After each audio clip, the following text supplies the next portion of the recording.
کە پاییزداری ڕوتە کردەوە حەزمە کرد پێستم بکەمە بەری پاڵتۆ سەوزەکەم بدەم بە شانیا و شەب خەشڕەکەم بکەمە سەری حەمە عومەر عوسمان ژەنەراڵی پاییز ئەمەی بۆ پاییز وتووە. ئێمە ئەمانەیە لەم گۆڕانکاریە یعنی گەردونیا کە بەسەر گەردوو نادێت پاییز وەکو وەرزێکی کاریگەر و گرنگ لە مێژووی ئەدەبیاتی هەموو نەتەوەکانە بزات لە ئەدەبی کوردیا و زۆربەی هەرە زۆری شاعیرەکان و هونەرمەندەکان کاریان لەسەرەمە کردووە. ئێمە پێمان خۆش بوو بۆ یەکەم جار لە مەراسیمێکی ئاوا هونەری ئەدەبیە پڕ لە مۆزیک و گۆرانی پێشوازی لەم وەرزە بکەین کە تایە ئەم چالاکیە ڕەنگە مفاجعاتیشی تیاابێ بۆ ئامادەبووان و هەندێشتی تا ڕامان نەگەیانوە کە ئینشاءالله شەوێکی خۆش بەڕێ بکەین لە هەم بە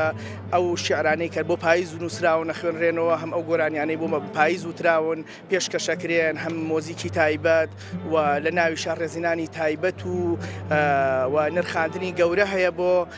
محەممەد عومەر عوسمان ژەنەراڵی پاییز کە ئەوە بە سوپاسەوە کاگلاوری شێخجەنجی ئەو ڕێزێنانی دابین کردووە وە کۆی ئەم بەرنمەیە هیوادارین لە ئاستی هەم جوانی وەرزەکە و گەورەی شعر و ئەو وەقعگرنگەی لە ئەدەبیاتی ئێماهەتی پاییز لەو ئاستابێ و ئومێ دەکەم لە هەموو لایەک کە ئەم شەو لەگەڵمانن بە چێژی تایبەت لەو جەنجاڵیەی فەزا سیاسیە کە دروست بووە لە چێژی تایبەت لە مۆسیقا گۆرانی شیعر میلۆدی وەربگرن. کاک سیروان وەک دەزانین پاییز وەرزی گەڵارێزانە و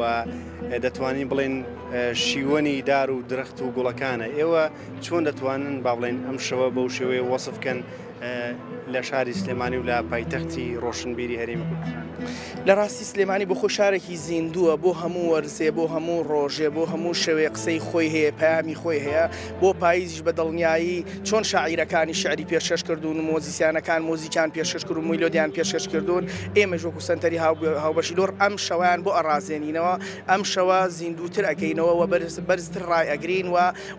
پاییز ڕاستە ڕوودبوونەوەی درەختەکانە بەڵام سەمەری درەختەکان بەروبوومی درەختەکان میوەی درەختەکان و کۆتایی چنینەوەی وەکو ئەڵێ بەروبوومی کشت و کاڵی جوتیارەکانیش کۆکەینەوە. لەبەرەوە پاییز وەرزێکی گرنگ و کاریگەرە لە ئەو بازنگەی کە گەردوون دروستێکە پاییز و زستان و بەهار و هاوین پاییزێکێکە لە فەسڵ و وەرزە هەرە کاریگەرەکان ئەوە ئێمەش لە گەورەی و بایەخ و جوانی ئەم وەرزەوە داخەڵ بووین بۆیە ئومێ دەکەین شەوانی تریش بەڕێ بکەین و ئەم پرۆژەیە هەر لێرە ناوەستەیە چەندین شەوی تر ئەبێ لەم وەرزانە و شەوی یەڵدایش ڕنگ بێکارێکی زۆر جوان و جیاوازتری جێبەجێ بکەین. کاک سیروانواتە ئەم چالاکی ئەم شەوی ئێوە جیاواز دەبێت لەو ڕووداوانەی کە لە وەرزی پاییزا ڕوودەدات. ئێوە ئەم شەوە دەتانەوێت دڵخۆشی بەخشنەوە لە جاتیەوەی کە وەک دەزانین پاییز وەرزی گەڵارێزان بە دڵنیایی کە درەخت گەڵایەک لە خۆیەکاتەوە خۆی ئامادەکە بۆ بەرگێکی نوێتر بۆ گەڵایەکی نوێتر بۆ سەوزبوون و گەشەکردن و چۆرۆکردن و باڵاکردنێکی نوێتر. لەبەرەوە ئێمە هەر ناگرین بۆ پاییز بەڵکو ئومێدمانەیەتێ بە دوای خۆیان زستان و بەهار و ئاوەدانی و ژیانۆمان پێشخەشەکە. ناوم پاییزە میوانە